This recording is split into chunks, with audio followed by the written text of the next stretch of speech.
Yeah, this is all fascinating stuff. Let me ask you quick before we go. So now with TikTok as a discovery method, you are, Mr. Digital Operations and Innovation. I'm curious, is this something that is being talked about at your company? Like, are you guys like, we need to get our artists more, TikTok friendly, or is this? Oh yeah, without question. I mean, again, it's the sociology of music, right? When there was one hearth, everybody sat around the fire and told stories, Yeah. right? Yep. And then they're turned into the television, which is the new hearth. Mm-hmm. And then everybody started getting TVs in their rooms, so there were now multiple hearths in the house where little tribes could get together. So nobody was sitting together just watching, the Beatles on, wherever. Right. They were, nobody was watching Elvis swivel his hips, you know. They were, years, and then I guess during probably the '80s is when the proliferation of TVs got into everybody's room. Yeah. And everybody had their own little world, and now it's a personal world of your phone. So you are now able to completely program your entire life to what your actually specific taste is. And the craziest thing is, what you're watching knows what you're watching and feeds you fucking more of it. Yeah. Yeah, Right? it's a creepy, brave new world of discovery. Yeah. It's somewhat insidious. So, yeah, I mean, if an artist does not have socials or is not going to be a part of it, like if I was signing new bands now, I wouldn't work with them because That's just part of it now. Yeah. it's a necessary part of doing what you're doing. Yep. If you don't have as an artist, if you don't have a YouTube channel, even if it's kind of crappy and you just put up live shows for a minute or practice space things, you need an island on YouTube. Yep. You need to manage, because Instagram is still a big thing. Facebook not so much, but you should probably have like a Facebook is definitely dying off. That scene, and it's funny too. I just saw a video on the way here that was basically like, you're running Facebook and Instagram ads, and you're wondering why you're not getting the people that you want. It's like because you're marketing to 65 to 85-year-olds looking at their grandkids' photos on Facebook, or arguing about friggin' like any number of politics. things, right? Yeah. Right. So, and what's interesting is that like now all the kind of back end intentions of these companies, I think, have been exposed, and people are like, oh, we get it now, which is kind of making the culture shift further in. The thing that freaks me out about TikTok is this, with their new distribution model that they're putting out called Sound On, is this kind of blanket license that you're giving them for your music. They even make you sign a like DocuSign document through signing up with them, which is, I'm just like, I can't remember if I had to do that with DistroKid. I love DistroKid. So I'm just fascinated by it, and I'm curious your thoughts if that's a dangerous, slippery slope. It's just kind of. Well, I mean, the company that I work for, Monarch, we're lucky enough to be able to do larger scale deals with these companies directly because we're a distributor ourselves. So we distribute 129 different labels, including 3 of our own. So we're lucky. Up until a couple weeks ago, we had the Death Row catalog. We had, we still own a label called Dual Tone, which is Lumineers. Right. So, there's a lot of cool stuff that we have proprietary. We do a lot of hip hop. We do a lot of rock. We have the #2 gospel label. Yeah. We still do we do records from children's brands like Peppa Pig. Right. We put out Peppa Pig records. But all that is good for us because we get to do kind of different deals than your ordinary sort of breaking artist who's kind of on their own. Sure. And I don't know, I haven't reviewed the terms for individuals, but I think you definitely sign a little bit more of your life away when you do those kind of like click-through agreements. Right. It's kind of like why creators originally did a deal with YouTube, but then why so many of them graduated and changed to MCNs who could get them a better advertising rate. Right. Because of the collective nature of what they do, right? They're just not one faceless creator in a sea of millions who have no juice. Right. They're now part of a sort of collective that can negotiate on behalf of a large revenue block, because that's what it's all about. Right. It's all about saying, like, okay, if we, so I don't know the terms of kind of the TikTok stuff, but definitely, just clicking through it is probably the wrong thing to do for anybody. Yeah, I mean, like I see how they're incentivizing it for TikTok creators and people. Like, it's so obvious that TikTok is kind of the new MTV where you can blow up from nowhere, from obscurity. So, of course, and it helps catalog records. It helps everything. Like, it becomes a TikTok meme. I mean, it literally, there's a direct correlation between TikTok and streaming on other services. 100%. And it's more so than anything else because of the gnat-like nature of attention spans that are like, ooh, I like that. Let me hear that. Like, there's like, we had a song from a band called Mother Mother. Mm-hmm. It just got some attention. And for months, it was our number one streaming record. Even over The Chronic, even over, streaming. And it was absolutely baffling because I guess a couple of people just started using it and it organically kind of blew up. And it's almost the same way, it's to a lesser extent, but it was like Fleetwood Mac all of a sudden was in the charts again because of the dudes drinking. The ocean spray thing? Yeah. Like who would have thought? Right. That simple thing would create this vibe. But with all of that being said, all these indie artists and friends of mine, myself included, we're all looking at that going, okay, how can we exploit this little hack? Right. But now with this new distribution model that TikTok's rolling out, I'm scared by it because they're basically saying, well, yes, if you sign up and distribute with us, we'll give you a verification. So that's one big, incentive to try to distribute through them, as well as special, access or privileges, just because they're just trying to get people in. But again, once I was kind of exploring it and seeing like the DocuSign thing, I'm like, okay, this is getting pretty heavy. I got to get my lawyer involved. Well, there's like a little bit of sync involved in there too, right? And it's like a micro sync because it's advertising and what you're going to doing on that. And if people don't necessarily understand how the music business works and the value of each one of these individual things, and they're just talking about my music, they maybe don't even understand the difference between. Oh, I would say most people don't. And like they could be recording a cover and granted, like you can't record a cover and give sync rights, right? Because the publishers, like you can't go out and record a John Lennon song and then all of a sudden join TikTok and say use all my shit, including this John Lennon cover, unless they have a deal with, I think it's Downtown who owns all the John Lennon songs, right? But I get your point. Yeah. So it's like these are the kinds of things that it's a lot more complicated than you think it is. Mm-hmm. So just clicking through is not always the best idea because usually those terms are also for life. Right. In perpetuity until the end of the universe. Right. So all of a sudden, like, you don't want to do that anymore. Right. Well, that's the thing. You got a new track, you're real excited about it, and TikTok throws this thing out and they want to use it. I get the appeal there, and I can see how predatory that can be. That's what freaks me out about it. I'll probably still end up throwing our new single out through DistroKid and just call it a day. Oh yeah, I mean, and the same thing goes for and these companies, like, they probably have a TikTok distribution deal.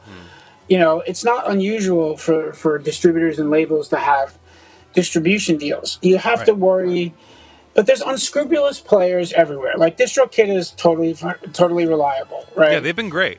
They're great. I trust them. Yeah. TuneCore is great. CD Baby is terrific. Mm-hmm. There's all these companies that are truly on the up and up. And then you have sort of other companies that promise the world and don't necessarily deliver. Specifically, who I'm not going to say. Yeah, no names. Right. But also this could veer very easily into then Epic Games, which I'm not a gamer, so I didn't know Epic Games, they own Fortnite. They're the big proprietors of Fortnite. They bought Bandcamp, and I bring this up to you because Bandcamp is such a huge part of the indie artist ecosystem. Like, that is where most of my indie friends really make their dough, whether it be through digital sales, their vinyl sales, cassettes, even merch, all through Bandcamp. It's almost like it's like a mini Shopify without having to set anything up that includes sales. Yep. You know, the only engine that I wish that they had that was a little bit more elegant is I wish they had a more elegant way to stream. Mm-hmm. Because they're kind of missing a little bit of that, but I assume that's going to change. Well, again, that's the whole point. It's like, I'm curious what Epic Games will do. They've kind of promised not to change it and, hurt any of their actual user base, but we'll see, They seem to be, I mean, at least from what you can see, they seem to be a pretty good ethical company and want to get in business with other companies that are not exploitative of the users. Right. So I think that's interesting. I think they Sure see it but they also see it as a path for growth, right? Because they know and understand very clearly that music is so intrinsically wound into all of the products that they will be creating, right? Right.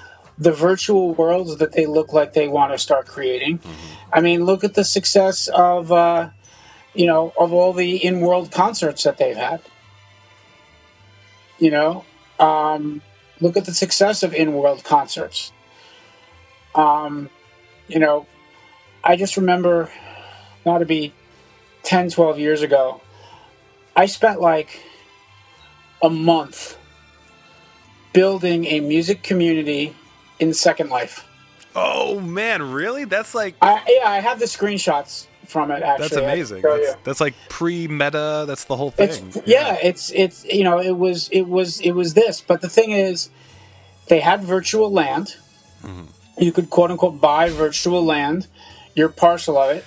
You were allocated a specific number of units to build, right? And everything that you built using their geometric shape patterns and whatever it is took up X amount of space. So your land only had X amount of space to even build things on.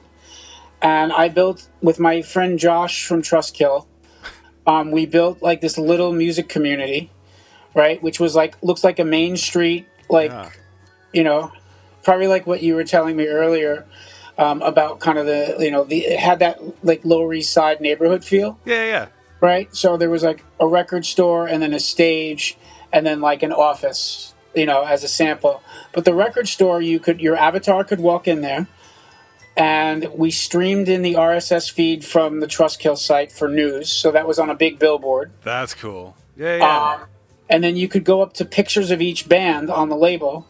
And you clicked a T-shirt button and a listen button or whatever it is. You click the T-shirt button, an option for all the T-shirts would come up. And you could actually, for real money, buy a T-shirt from the band to apply it to your avatar. Yeah, this is what I did with my life. But this is all real stuff. This is happening now again. Right.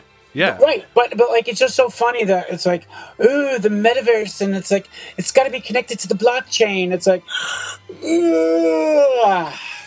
yeah, right. Been there. Right. Well, if there's you have been singing the metadata thing for years, for as long as I've known you, and it's just crazy to see how important it still is as we move forward into these crazy new VR kind of landscapes. The currency of the data around your music is probably the most critical thing, and the accuracy of that data is the most critical thing that you have as an asset, besides the actual music files themselves. Mm-hmm. Right. So let's pick your brain about this whole NFT thing then. So like, how do you see that shaping in the future before I let you go? Especially with that whole hit piece thing. Do you remember the hit piece that happened like a month ago? Yeah. Well, that was a ham-handed, like super 90s startup way to try to deal with it. That was so terrible. People who either they didn't understand rights or like they were looking for a nice gray area way out or to do what startups tried to do is get scale and then ask for forgiveness. Right. And that's just not how things are done anymore. Right. Especially because so many companies, including, Galaxy Records, are finding it to be kind of, the tip of the spear, if you will, on a new revenue strategy. Right. I'm a little less bullish on this because the industry tends to gravitate towards sort of like silver bullet solutions. Right. Like if you look over the years, it was like, oh, the ringtone's the greatest thing ever. We gotta do all this stuff. I mean, I sold ringtones. Yeah, that was a legit business. I was the ringtone guy at a major label, Yeah. and we did like $30 million in ringtones one year. But the other thing was that when the smartphone was created, that shit walked off a cliff in a year. Right. Yeah. It's amazing how quickly shit will change now, too. That's the whole point. This works for now, Well, look at how downloads have walked off a cliff since streaming happened. Right. Right? And everybody was trying to tell me that it was like, oh, non-competitive and collaborative. I'm like, bullshit. Right. Right? I mean, okay, we'll see. And it's just people trying to will the unit economy on an attention economy. Wow, that's... And you no longer can make that. You can no longer lie to yourself about that because the friggin' train has left the station with Pandora's box on the seat, and now it's on the ship that has sailed. It's so true. It really is. Yes, we're just out there. I've been referring to it as the Wild West. Like the music industry has always been kind of like the Wild West, but there's been a formulaic approach to the industry as mediums changed. It's like, okay, we're done with cassettes onto CDs. Okay, we're done with CDs onto whatever, mini disc, I guess we were looking at. And then Napster happened, and then shit got really weird. And I feel like we've been in this weird multiverse from the past 20 years now of finding new and interesting ways just to get yourself out there. And that's why I think the opportunities are still there. I think the opportunities are more there than they've ever been. NFTs, I can tell you what I'm doing with my label, right? I mean, NFTs are, I believe that they have yet to mature. I think that there's a lot of evolution to go before they're a solution for the everyman. Mm-hmm. Right now, they are very much kind of the crypto bro kind of thing, and they haven't reached like a person like me. Like I bought a few of the cheap Death Row NFTs, but there's no way like when you're a music fan, right? What are the things that you like to do? You like to represent all the shit that you want in a public way. And I'm using my hands to show all the flyers on my wall. Yep. Right? You want to, and if I could tilt my monitor, which I can't, you would see my record collection. All right? And you put that shit on display. Because it's fungible. Right. It's right. And it's right. They're unique. Yeah. Right? Items that have tangible value. Mm-hmm. And they're limited in scope. You as a kid, you put, I put friggin' Iron Maiden, friggin' Slayer stickers in my locker at Catholic school to be like, fuck the man. Yeah. Right? So, those are like, and to self-identify. Right. And so representing your taste, I mean, I'm wearing a fucking Refuse shirt, right? Yeah. That's what it's about. It's all about it's about talking about yourself through what your collection is. Sure. I mean, I get all of that. That's my point. Is like what I find interesting is that these crypto bros, I don't think they get that. No, it's all gambling. Right. And so that's why I think it has to mature. So for Blackout, which I still run after 30 years as a hobby. Thank you for doing that. It's fun, I remember when I asked you a few years ago, I said, hey, my friend and I are really considering starting a label. And in not so many words, you basically just said, yeah, don't do that. It's hard. It's really hard now. Yeah, like, I mean, if I were to consider signing new bands now, my marketing would change. Mm-hmm. When I started, it was still a unit-based economy, right. And I didn't give a shit how many times people listened to my records. That's it, though, is not giving a fuck. There are too many people that give a fuck. And when you do, then you set yourself up for all the disappointment that comes along with it. And if you really want to get into that world, I feel like the main goal is or the way to do it is to really, truly. When I was a kid, I didn't give. Exactly. You weren't overthinking everything, you know? When I was a kid, I had two things going for me.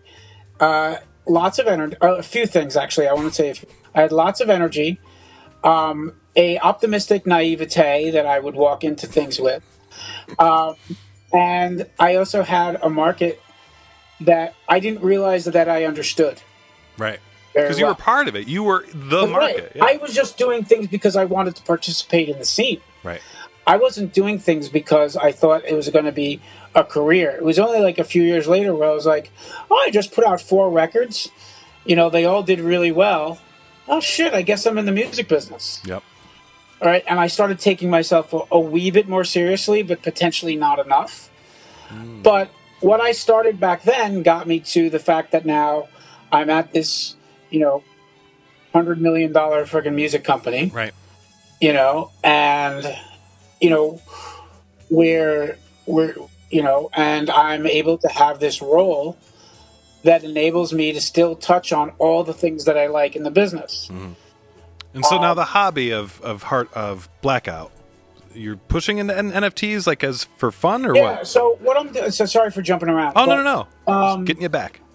but with thank you for putting me back because the ADD thing. Same.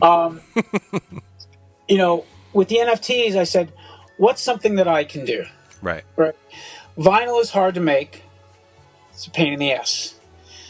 It takes a long time between each thing. It takes a lot of setup. What could I do that still tickles the mind of the people who need the fun, the tangible, not just the fungible, but the tangible? Yep. And, you know, how can I do that? So I came up with kind of an idea that I'm going to execute soon. I'm already working on it, where I'm taking some iconic images from some of the bands, some of the actual illustrations that I did. Yeah. You know, for stickers, when I literally drew them in my friend's bedroom, listening to Celtic Frost with a sticker, you know, with a Sharpie. Yes. And that have become record covers. Right. You know, over the years, and people have stolen the design like 100 times. Now, quote unquote, iconic images again. I did when I was like a teenager. Right. But I'm going to take these things. I'm going to get them 3D sculpted in mech. And then I'm going to actually print out figures based on the 2D. The 2D things do 3D high res 3D prints. Yeah.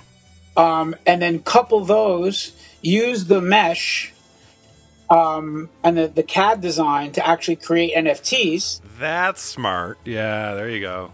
And then be able to kind of do 100 of these statuettes with a corresponding provenance document that's an NFT. Right. So you have number 1, you have NFT number 1. You have this, you have NFT number 2. Now, if you want, you can decouple them. Right. But the point is to have this connection between the tangible and the intangible. That's one of the smartest takes I have heard on this whole thing. So, right. Yeah. Again, because it's about that thing that we were talking about before, which is everybody wants to represent. So how do you represent the fact that, you know, you love H2O? Right.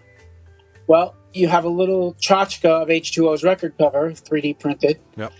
You know, and you also now have this digital, you know, blinky thing that someday will be able to be displayed in an electronic frame. Sure. But is far away from that because there's no standardization around any of that shit right now. Right. Every company thinks they're going to win. Yep. That's just where we are right now, right? Like, right. It's too much of the Wild West for it to become the everyman thing. So what I'm doing is basically saying, what you're really buying here is the tchotchke. Mm-hmm. You get this other thing. So when people fucking figure out how you can display that, you can display that. Right. I mean, people are actually doing high-end... I first forget how you say it. Glisse prints, like the super high-res digital prints of NFTs. Mm-hmm. And framing those. Yeah. It's like... am I really going to pay, you know, like half a Bitcoin or Ethereum or whatever for an NFT that I can display on my for an animated graphic for 30 seconds, I'm going to display on my phone. Right. Right. That's the disconnect that I find. Yeah, and it's weird because I love to consider myself an early adopter. But it's hard with this one. I'm with you because you don't want to lose out on it. It's like it's cool. You want to get in ground floor, but you're like, man, this could go real bad, real quick, real easy. Yeah, I mean, and if it's cheap enough, I'm willing to do it, right? Sure. But that's why I decided to do that. Now, the third thing I'm putting on top of that is a download of the record. Yeah. Using a Bandcamp download. Perfect. Right? Yeah. So it's like you get the music in high res, you get the tchotchke, which is this new substitute for the record cover of the vinyl. Sure. Right? I'm printing them in different colors with different finishes. So it's like, it still caters to the fanboy collectible mentality on multiple levels. You've piqued my interest. And I said, I basically asked myself, okay, what would make you happy in this entire situation? I keep sinking in my chair, so I'm going lower and lower. But yeah, man. No, that's all good. That's all really good stuff. We've covered all the ground I wanted to cover, and I can't thank you enough for all your time. If there's any closing remarks you'd like to give us. Well, no, I mean, this was a great conversation, and, let's just, on a personal level, let's make our visual chats a little bit more frequent. Yeah, absolutely. Bill Wilson, everybody, thank you very much. This has been the Instigator Hour. Yes. All right. Later, man.